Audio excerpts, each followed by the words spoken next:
everybody, and welcome. It is Macro Talk. It is Tuesday, the last day of September, which is the last day for you to submit your photograph. The theme was action this month. It's going to be different this month. I'll tell you about it in just a minute. If I seem out of breath, I am out of breath. I just realized I hadn't let the dog back in, and I had 30 seconds to get upstairs and do that. So there you go. I'll calm down in a minute. I thought I was going to miss the beginning. Anyway, today we're going to wrap up the coin series. And I think it's going to be a good one. Some very interesting stuff to talk about. I'm looking forward to this. And on Thursday, the September competition results. I'm going to be doing those live, probably be doing the judging live at this rate, actually. And that'll be fun too. That's Thursday, 2 o'clock in the afternoon. And on Saturday, after stack number 32. Can you believe it? And we're going to be revisiting Capture One. We're going to be talking about the alternative software that many people use. That will be fun too. So Bud will be leading that discussion. Let me see. I posted the Lester Lefkowitz video today or yesterday, and that's worth a watch. It's 2 hours long, but it is packed with wisdom. He talks all about Lightroom, as well as gets into a number of other topics that are all interesting, and he was a charming guest, and I think you'll enjoy it. Thanks very much to my Patreon supporters for letting me release that to the world, which is good. Okay, let me see. What else? That's it. That's enough for now. We're going to be talking about coins, and I'm going to start out with a little recap because we talked about a lot in the first two sessions, and I want to give you some practical guidance, some little pointers if you want to try some coin photography, the things you really need to pay attention to. By the way, I fixed the problem with the synchronization at the expense of the picture. I hope it's okay, but it's a temporary measure. But I think it's got most of the problem taken care of. So, why does coin photography matter in the first place? Don't ask a coin photographer. Just ask me. I'll tell you. For collectors and people who just like coins, accurate imaging is the deal. It's all about accuracy and accurate portrayal of a coin's condition and value, which is very important for artists and educators, museums, and what have you. It's all about understanding the micro textures and the materials and what have you. So accuracy is the key to coin photography. So everything that we talked about after that was how to take accurate pictures. Now, we talked about different lighting strategies before. We talked about using domes and how important axial lighting was. And we also talked about cross-polarization. I'm going to be talking more about that tonight. But after talking about the direction of lighting, it occurred to me that I could have given a better example or shown a diagram. So I made one for you. And we're going to look at that really quickly. The problem is the direction of light that's striking the coin makes all the difference in the world in how the relief on the surface of the coin looks. And that's what I didn't do a very good job of showing last time. So I'm going to do it this time with my little diagram. All I've got to do is find it. Let me see. I had it right on my desktop a minute ago. Wouldn't you know it? Anyway, the idea was that I would show you how the light differs just between the axial lighting and the very lateral lighting, which is not as flattering. So let me just open this picture up. And this will, I think, show you exactly what I'm talking about. The idea is coin photographers are always talking about how to make the coin look more like it would if you were holding it in a single light source. And I'm going to be going on and on about that today because I've come up with some stuff I want to share with you. But in the meantime, this is what I was talking about last time. When the light is coming in from too shallow an angle, what it does is it hits the edges of the raised parts like, this is the highest relief on the coin is Washington's head, and it's hitting the edges of the raised parts, and it's leaving the majority of the coin in shadow. You can still see the majority of the coin. You can see what the lettering says, and you can see who it is. But coin photographers want to see the opposite of that. They want the light not to be coming in from the edge and hitting the edges of the relief. They want to see it coming from almost the direction of the viewer's perspective, so that the edges then become the shadows, and the flat surfaces or the raised surfaces become the more reflective specular parts. I left this really light so that you could see the difference. But one person who writes about this a lot, Ray Parkhurst, describes this as a light dark light, and this as a dark light dark, or something like that. No, this might be. It's one of those two. Figure it out. The idea being that the relief is shown by the shadow, not by the light. Make sense? This way, you get all the light is on the surface that you're looking at, the more important part.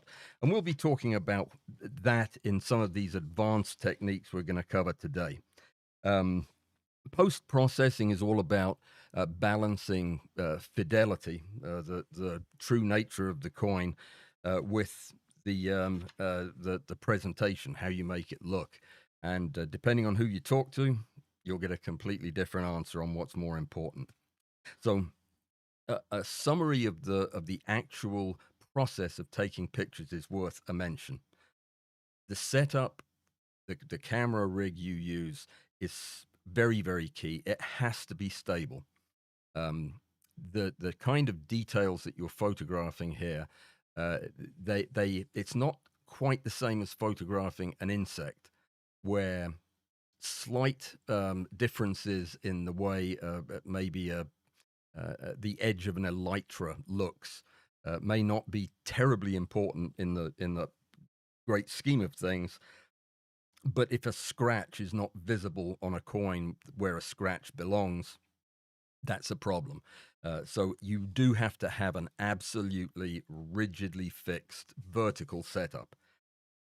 I think that using neutral colors for backgrounds, whether they be black or white or a mid gray, very important, nothing distracting. And capturing, I strongly recommend tethering. I've been doing a bit of coin photography these last few days, and it certainly is easier with tethering. You have a much bigger screen to look at the images, and you can assess them more accurately.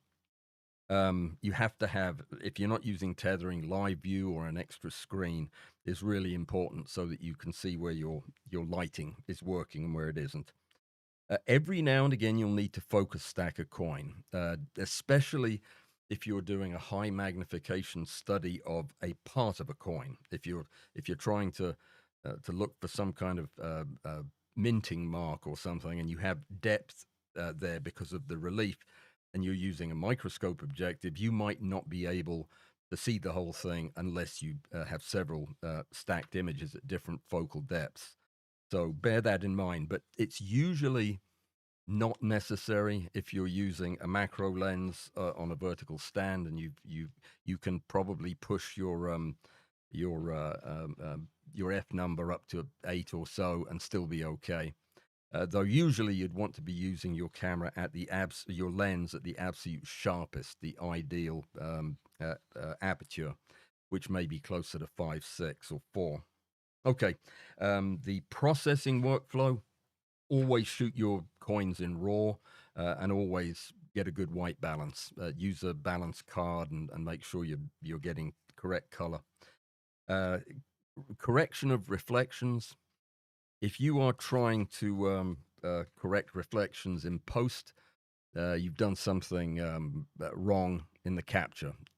Really, you need to address all of the reflective issues that it comes with photographing coins in the setup and in the capture.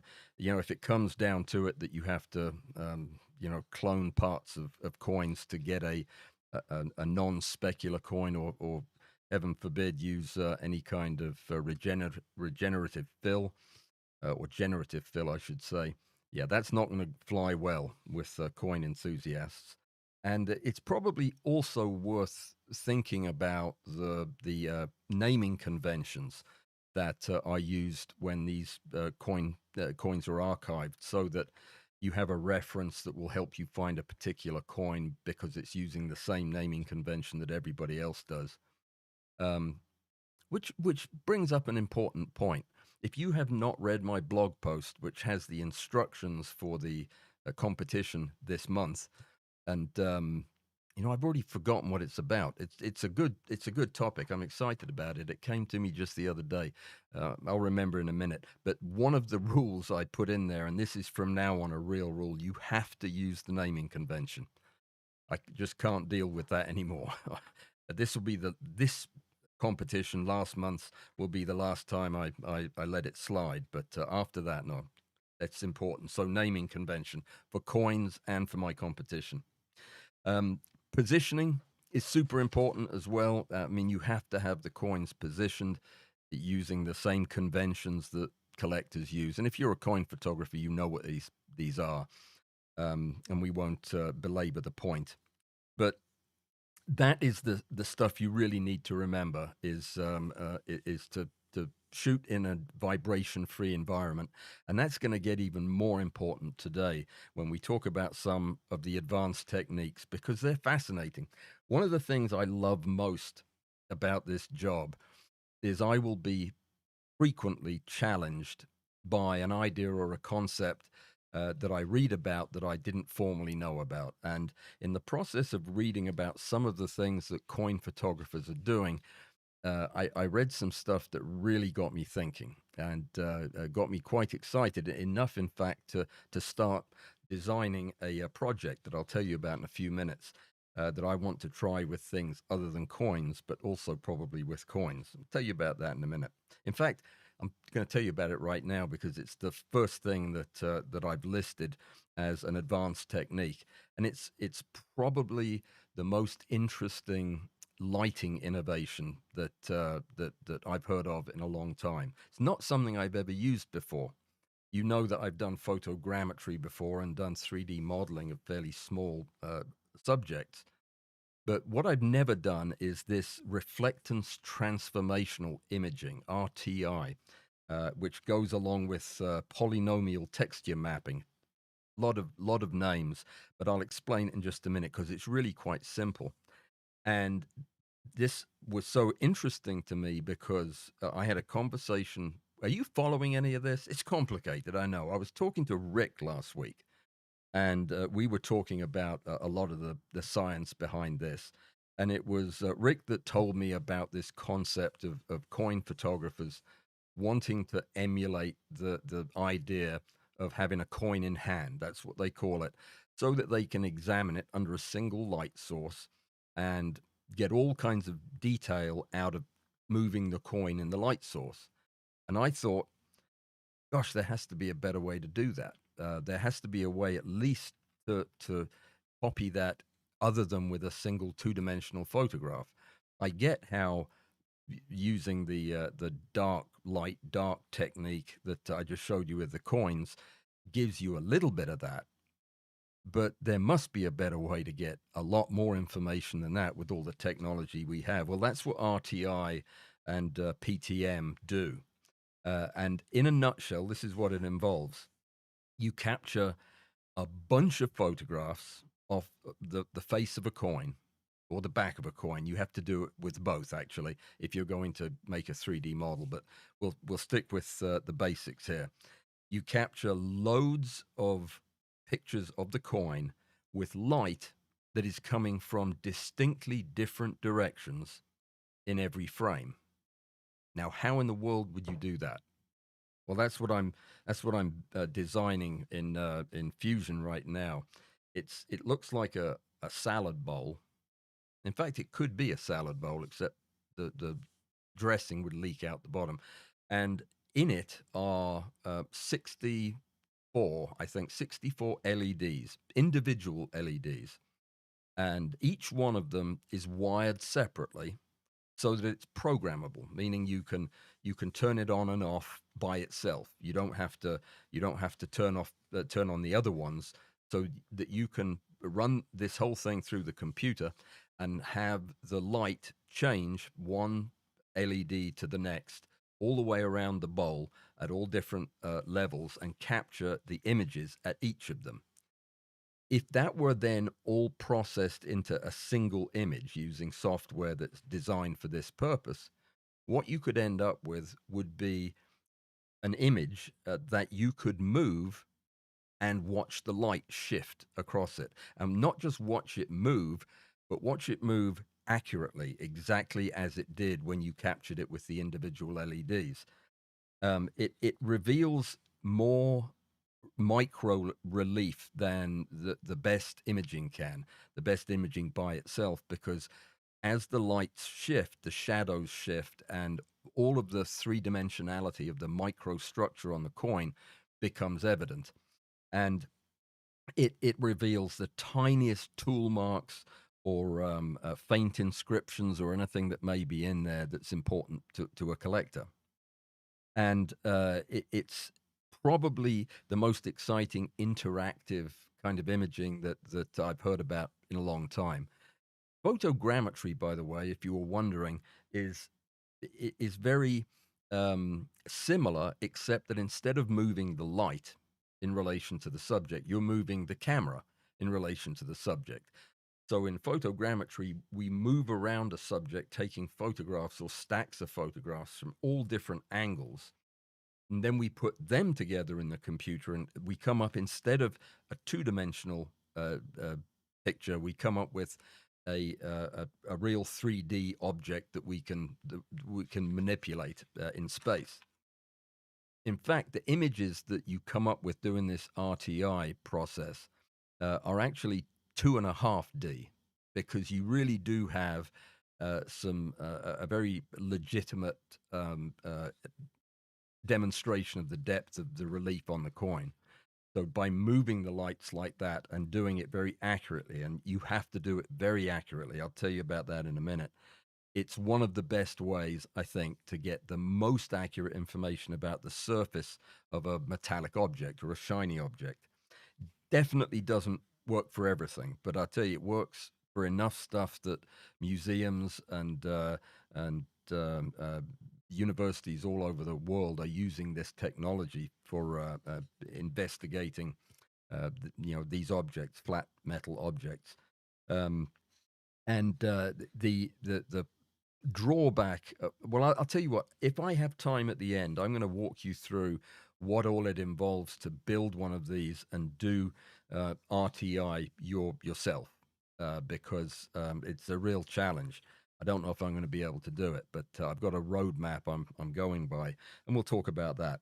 Now, the other drawbacks of doing this kind of imaging is that you end up with huge data sets, because it may be, 60 images of the front and then 60 images of the back, which is much the same kind of thing you're going to have with photogrammetry, but it's a lot of data, and you need to be able to process that data in a timely fashion. So you need to buy the right software, and it's just not something that is usually done casually. But I'm sure a lot of coin photographers, I know a couple who are using this technique. Now, one of the issues that you have with shiny coins, especially new ones, new, freshly minted coins, or coins that have never been in circulation, are that they are incredibly reflective. Some of them are mirror-like. I mean, they really are shiny. And traditionally, the way we would deal with a very shiny object that we're photographing in macro photography would be to use cross polarization. That's where we polarize the light source, and then using another filter on the camera, we polarize the incoming light waves, so that by rotating the polarization axis, we can block out the specular highlights. The problem is that doing that blocks out all the specular highlights, and it is in fact part of the thing that you need to evaluate if you're looking at coins or evaluating their value or their history or provenance.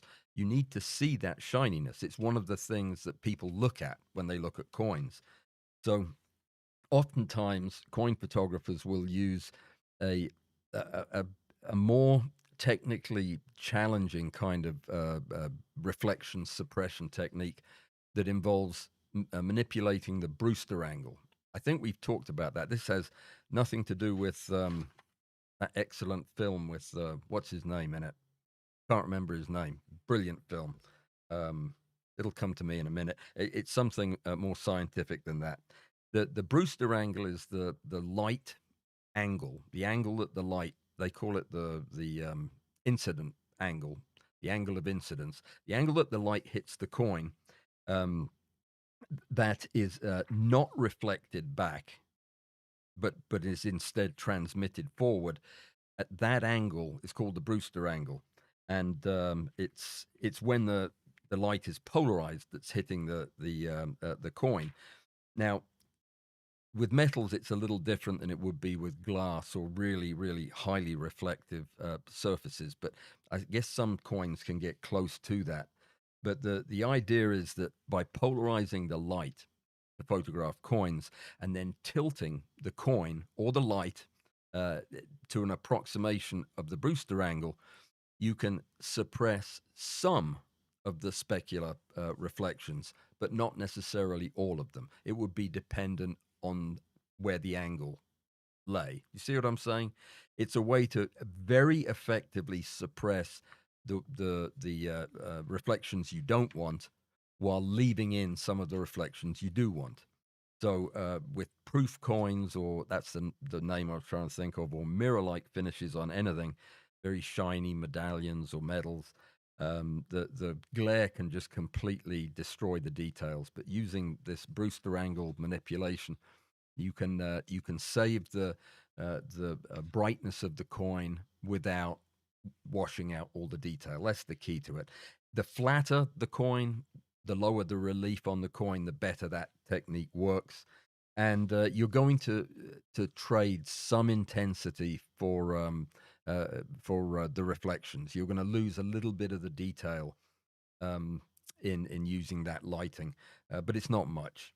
And the benefit of it is you strip away most but not all of the unwanted reflections.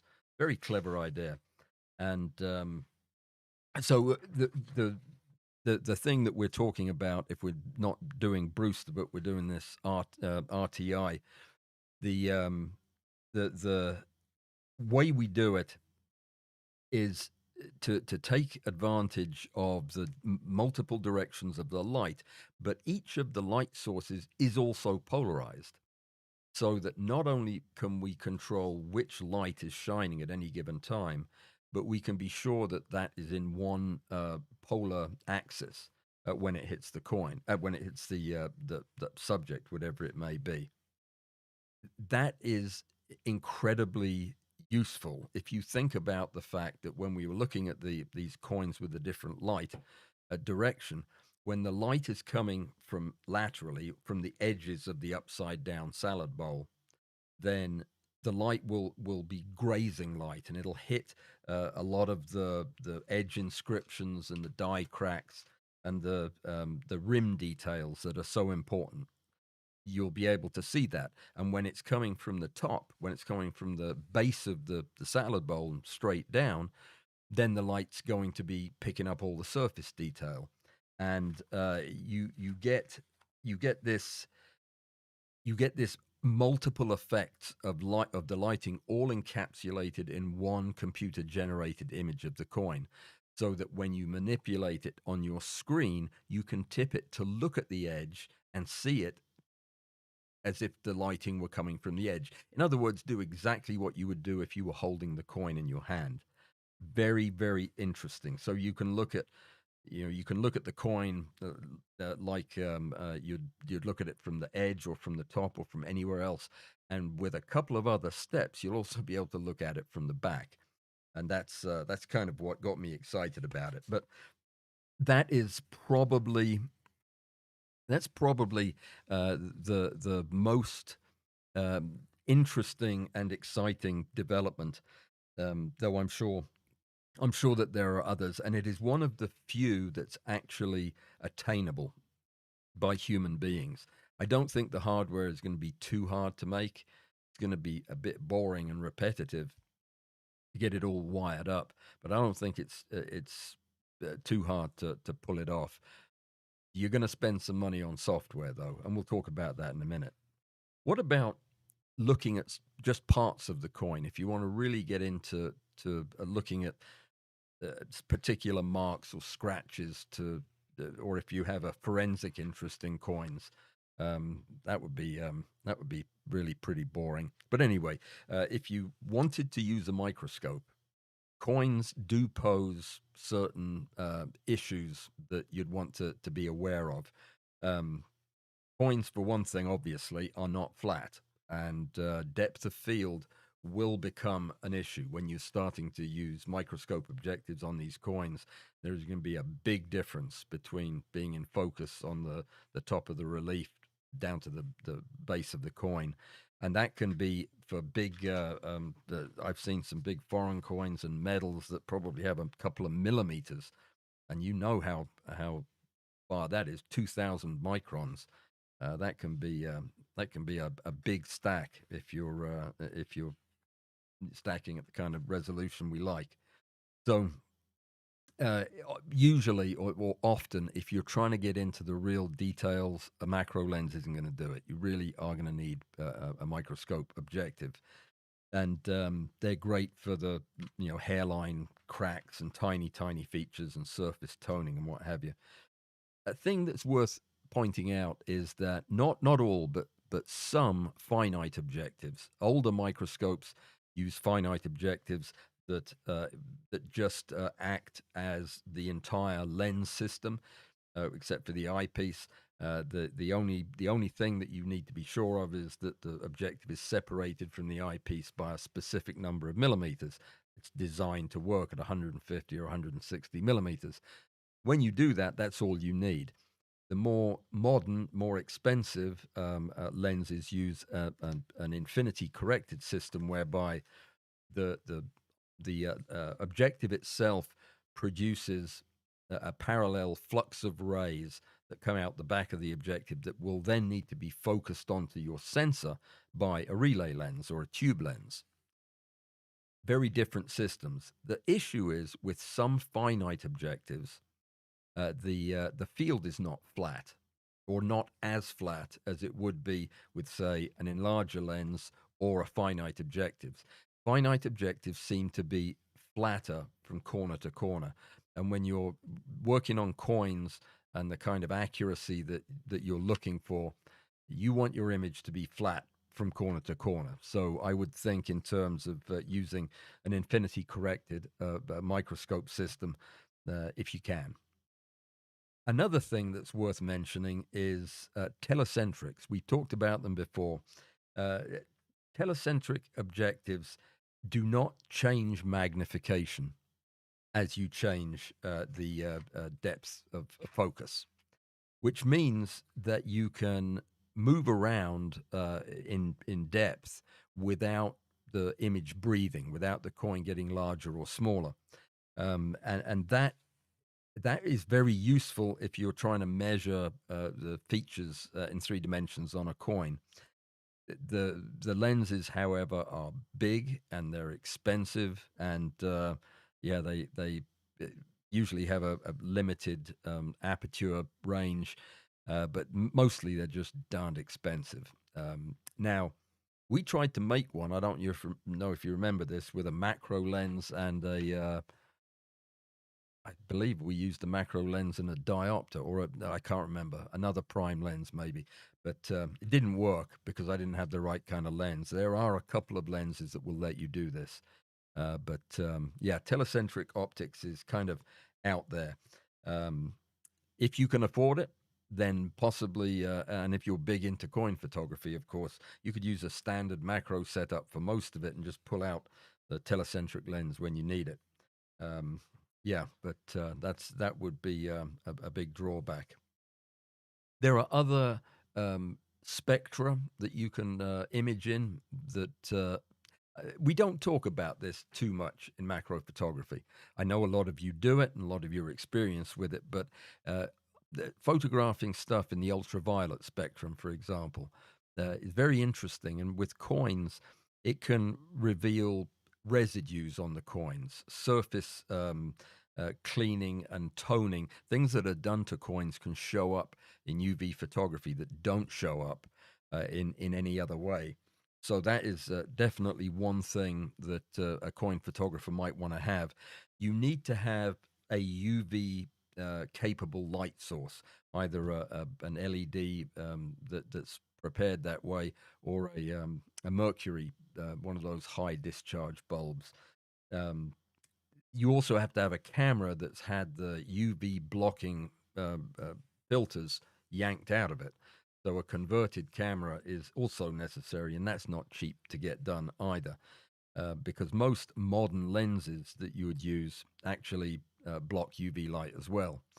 There are a few quartz and fluorite type lenses that don't block UV light, and yeah, you'd need to do your homework before you launched into adding UV spectrum photography as part of the evaluation of the coin. Infrared photography is another thing that's used.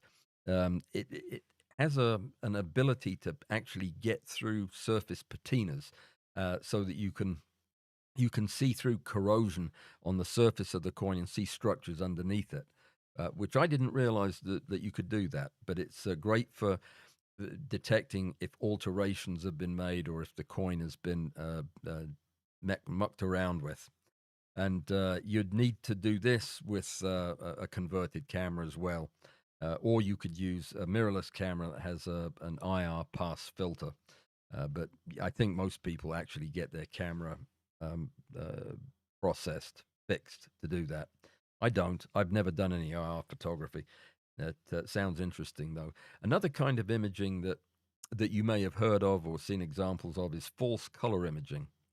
That's quite clever, actually. False color imaging is where composite channels are used, and you map infrared light to the red channel, and the visible lights in the green channel, and the what am I forgetting? The blue channel is the UV wavelengths. So that you end up with colors that aren't realistic. They look bizarre, actually, but they're giving you a lot of information about what's going on, on the treatment of the surface of the coin, or underneath patina or rust. So, infrared, ultraviolet, and false color imaging are all ways that these coins are further evaluated. So, we talked briefly about the 3D modeling and visualization. And the thing is this: the RTI that I was talking about is a fantastic way to create an optical illusion of three dimensionality. But it's more than that. I guess that's why it's called 2.5D. It's more than an illusion, because it is giving you real information, but it's not giving you the depth information and the volume information that photogrammetry does. So, what what is the best way to image a coin that you can take advantage of both of those data sets? Well, there are limitations to photogrammetry, even though you take lots and lots of photographs and you're able to build a 3D model that's actually three dimensional, that you can look at the model image, turn it over, look at the front, back, and sides, and completely see the whole thing. There are problems with doing that with coins. It's great when you're doing it with like a barn outside, or a car. As your subject gets smaller, shinier, flatter, it becomes more and more difficult to create a good model. The reason is that strong circular, strong uh, uh, reflections, a shiny surface, or any repeating element like circular elements that repeat, as you'll see in the surface of some coins, they really mess up the algorithm that the photogrammetry uses to reconstruct the model. So about the best that you can do, and I'll mention this just so you don't even think about ever doing it, but because a coin collector would not be happy about this. One of the things that you can do with an object is spray it with a matte, uh, a covering, a matte paint that allows you to get rid of all the specularity and still give you much of the contours of the object, so that you can 3D image it like that. But I don't think many coin photographers would be dead keen on you spray painting their old coins. In fact, I would suggest you not try that. So, what then about the RTI and PTM we talked about? To talk about that, we need to talk about one other concept that we touched on briefly there at the beginning, and that is photometric stereo.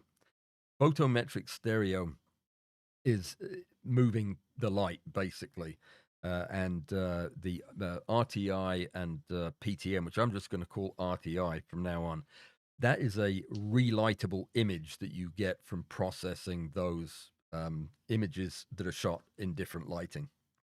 So the the idea is that RTI gives you this wonderful surface texture and light interaction with the coin, but it doesn't give you real 3D. You have no sense of the thickness of the coin because it doesn't capture that information. It's perfect for preserving the reflective qualities of the coin, um, and it's there's no destructive prep to it. You use it underneath that salad bowl thing. Is all you got to do. Um, so there are other ways that you can gather all of this information, that instead of having to either rely on a not so good 3D model from photogrammetry, or an incomplete one side only RTI image. And they are things like structured light scanning or laser scanning. Now, I don't know anybody that has this, but they can provide relief maps of the surface of the coins that are really, really accurate. Now, the laser and structured light have problems with highly reflective coins, and yeah, I guess that would be a problem that you'd need to figure out. But those devices cost upward of $10,000. Um, that's a lot of money for a scanner for your coins. I think there's a better way of doing it. Um, there is a focus variation microscopy, um, like confocal or focus variation, are similar concepts. They're fantastic for scanning surface relief and measuring sharpness at various focal points.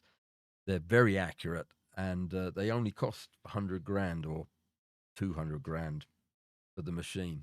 Forget about it. We'll use the other way. Um, for collectors, I think RTI and PTM together, plus occasional photogrammetry or photometric stereo, will give you the best bang for your buck. But you're mostly investing your time in those techniques. But if you're a university or a museum, yeah, you're probably going to want to stick to confocal microscopy or whatever you can afford. I mean, whatever your budget allows for. Um, we've got to talk briefly about if you do stack, for example, you really need to be very, very careful, and you need to be good at focus stacking. These highly reflective coins are going to attract halos and ghosting when you stack them. And coming up with a good system for masking and cleaning up these images in retouching is going to be vital. Um, Selective uh, contrast enhancement obviously would help bring out some of the detail, but you've got to be very, very careful when a lot of the contrast you'll be manipulating may obscure some of the superfine details the collectors are looking for. So I would use that with caution. And yeah, there are so many things you have to balance. It's almost like shooting a portrait. You need to balance the surface, as well as the color and the tone, and how everything balances, and it's not easy. So they are probably the most important and most current advanced techniques that coin photographers are using. And yeah, I think that they all hold promise. Uh, None of them really have a turnkey solution available that you can go out and buy tomorrow. They all would take a lot of work and a lot of practice. But what I did was was so excited by this information that I got about RTI, and the very practical way it could be applied. I did some research to come up with the best possible way that I could think of to recreate that coin in hand that numismatists are searching for. Their holy grail is to be able to show an image of a coin that absolutely replicates this concept of having a coin in hand to examine it. And it occurred to me that if you were to use a hybrid of the photometric stereo, which would give you ultra crisp relief, it would give you the highest possible resolution for your relief, and then use some kind of multi-view geometry, uh, photogrammetry, similar to that, then you could get the edge detail, and you could get the shape and the thickness of the coin and the heft of it. And then if you were to fuse all of those into what is it, a USDZ file, that's what we used to use for photogrammetry images, so that you could manipulate them on a Mac. I'm not sure what they're called on PCs. It's a GITF, I think. That sounds right. But the point is, you can end up, and this is the key, with a 3D model that is also relightable. Relightable meaning you can, without actually holding the coin in your hand, you can change where the light is striking the coin as if you were holding it in your hand. You've seen all these crazy effects that game designers are able to get using ray tracing and relighting in video games. That is slightly different because you're relighting a computer generated image, which is, I guess, in some ways a lot more complicated, in some ways a lot easier. What we're talking about is relighting a real physical image, and getting that relighting incorporated into a 3D model that you make from the real image. Is this complicated or what? Wait till you hear what all it involves. So, why did I suggest this particular mix of photometric stereo and the multi view geometry, or photogrammetry? That standard photogrammetry just by itself is great for shape, but it's weak on fine detail. It does terrible with shiny surfaces, and it doesn't do well with the micro specular highlights you get from the grooves and cuts and letters and the relief of the coin. Using RTI alone, you could, yeah, it would be gorgeous for the lighting, and you could really tell the surface features, but it's not really 3D, so you can't turn it around, see how thick it is, look at the edge relief. Um, Structured scanners like the laser scanners we talked about, excellent, but they're useless unless you coat the coin, and nobody's going to do that. So that's off the table. And using this photometric stereo with multiview, which will shorten grammetry to that. Multiview and photometric stereo captures the micro detail and all of the height information in the coin to sub-pixel fidelity. I mean, it is really high fidelity. And then you can fuse them into a physically plausible 3D model using using photogrammetry, and end up with exactly what you're looking for, a coin in hand that you can manipulate in the light. Now, I, I've only got a few minutes left, but I'll tell you what I have come up with as far as a list of stuff that I need, um, just for. Well, I'll tell you what. Let's talk very briefly about what it takes to do the capture, because I had to figure out what that would involve to know whether or not I wanted to tackle doing it. Any camera is fine, and you know, a sharp macro lens is great, but you know, a telecentric lens would be even better. But yeah, that's out of the question. You just have to make sure that the plane of your sensor is absolutely perpendicular to the surface, the face of the coin. Um, you need to fill the frame. You need to focus stack almost certainly if you're at high enough magnification. But you know, if the relief doesn't demand it, then I wouldn't do it. You don't want any extra information that you have to then deal with. But most important is you have to have absolutely no movement of the camera or the lens, the camera or the coin. You cannot coin. You have to, in order to do this mapping accurately, you need to have registration of individual pixels. So each pixel in the stack needs to fall in exactly the same place. If anything moves, you simply are not going to get the quality you're looking for. We talked about my salad bowl lighting dome.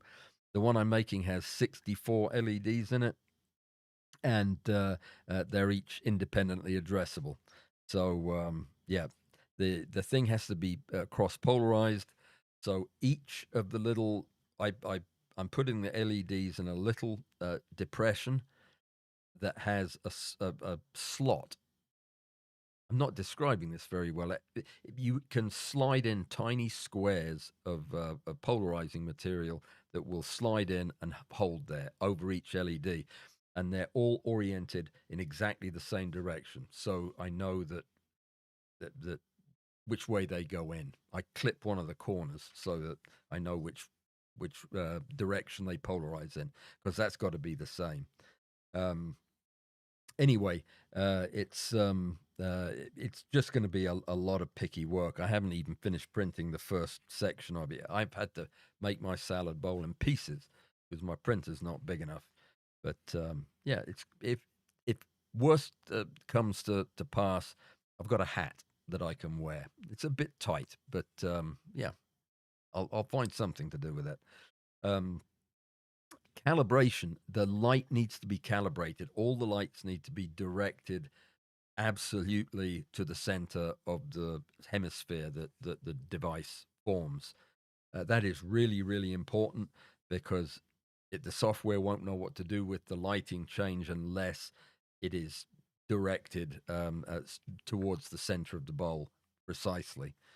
So it would take at least 60 frames, possibly 120 if you were to take pairs of co-polarized and cross-polarized images at each stop, and even more than that if you were to focus stack at each stop. It could conceivably be, if you were to focus stack, I think you'd also need to do both lighting pairs at each stop. So it could very rapidly build into a huge file of data. But at the very least, um, it would be you know, 2 images per step and 64 steps in my case. You must lock every possible automatic function on your camera. The ISO can't change. Your shutter speed can't change. Obviously, nothing should change. Everything should be locked and stay that way until the end of the run. It's probably a good idea to take a dummy coin, a piece of metal, and spray it with a mid gray, and use that to set your white point, just for keeping track of your white point. Now, do you know what the term abedo means? I did not, or it's a yeah, it is abedo. Abedo is the surface color and texture of a coin, or I guess any flat surface. And yeah, I didn't know that, but that's what it is. So when somebody says, "Oh, your quarter has some nice albedo on it," don't feel that you're being insulted. You're not. They're just admiring your coin. So what would we do then if we've done that? That's the way we shoot the surface of the coin, the face of the coin. What do we do to get the edges and the rim of the coin? Well, that's when we use multi-view photogrammetry, which basically just means you stand the coin up and then you move around the coin with the camera. Actually, that is important for a couple of reasons that can be overcome. It's about where the light falls. You want the light in these photographs not to be moving. You want a large diffuse light source that isn't casting shadows, so that what you want is you want an even texture without any hot spots, and it's very, very difficult to do with shiny coins. But that's the best way to do it. And normally, when we were doing insects, we would move around the 360 degrees of the subject and stop every 5 or 10 degrees, take a shot. So that could be as much as 70 shots per circle of the subject, and then you would move up by an increment, maybe to get 3 or 4 different angles of the coin. The more information in photogrammetry that you can gather, the easier it is, providing the subject doesn't move, the easier it is for the software to put it together into a 3D model. So you'd want to shoot these frames in RAW as well. And it's a good idea probably to use a medium aperture of, say, about f8, so that you're not going crazy with the need to stack. And as long as you can keep the depth of field adequate, that you shouldn't have to do the focus stacking, which is good. The reason focus stacking is bad, as we discovered with our insect work, was that the any amount of ghosting, any amount of really any uh, artifact showing up in the stacked images would make processing the final 3D models really, really difficult. It would confuse the heck out of the software. Um, so the processing, you know what? It involves words like base analytic mesh and blending at the shoulders, which sounds like a shampoo commercial to me. But there are a lot of steps in processing these images. This is where I'm going to run into problems, because I don't know what a Poisson integration is. I think it has something to do with putting a fish in one's pocket. But yeah, you have to know how to do integral calculus and a few other things to make these 3D models work. But hey, I've learned weird stuff before. I can probably learn enough to get through this time. Anyway, I'm not going to go into any more details because I want to say hi to some people. But that's what's going on in coin photography. If you're a coin photographer, good on you. I mean, that's pretty impressive that you're doing all of that stuff, and looking for even more exciting things to do. I'm sure. If anybody, well, you know what? I was going to say, if anybody thinks I said something wrong, be sure to tell me. But I know they will have told me, because Joseph's here. So let's see what I got wrong. Um, do you ever use a finite objective with a matching 2.5 times projection eyepiece? Most finite objectives were designed with fairly consistent residual aberrations. Yep. Okay. Yes, absolutely. That's a good point Joseph makes. Well, it's not the point he's making, but it reminds me of an important point. Finite microscopes do actually, they are designed that some of the corrections for aberrations are done in the eyepiece. So taking the eyepiece out of the system, can result in those aberrations not being corrected for, and in which case you need one of these projection eyepieces so that you can correct for that. Very good, very good. Um, Most enlarger lenses are good, down to about 350 nanometers in the UV. Okay, that came out of the blue. Who's here? Joseph's here. Bill's here, and Robert from Ocala. Greetings, Robert. I hope your weather is nice down there. You get a nice respite from the cold, I'm sure. And let me see who else is here. Alistair, thank you, sir, for all your help. I'm glad to see you. And Art, wonderful. Good to see you. And let me see. Zeno's here. Greetings, sir. And Joseph writes a lot. Joseph, you should write a book. I'm sure you already have written a book. And no, it's not. It's not the spicy pepper paste. That's something else entirely. This is a Beidou, and it's surface color. Let me see. So that just a few handful of people here. If I'd known there were so few of you, I'd have let you all go early for your supper. So how's everybody doing? I have spoken to many of you this last weekend. We had a presume, which was great, and we also had a very interesting 3D modeling get together in Tangent. We had no Tangent to lead us, so yeah, I started leading everybody to the edge of the precipice, and then Zeno and others very kindly brought me back onto the solid dry land.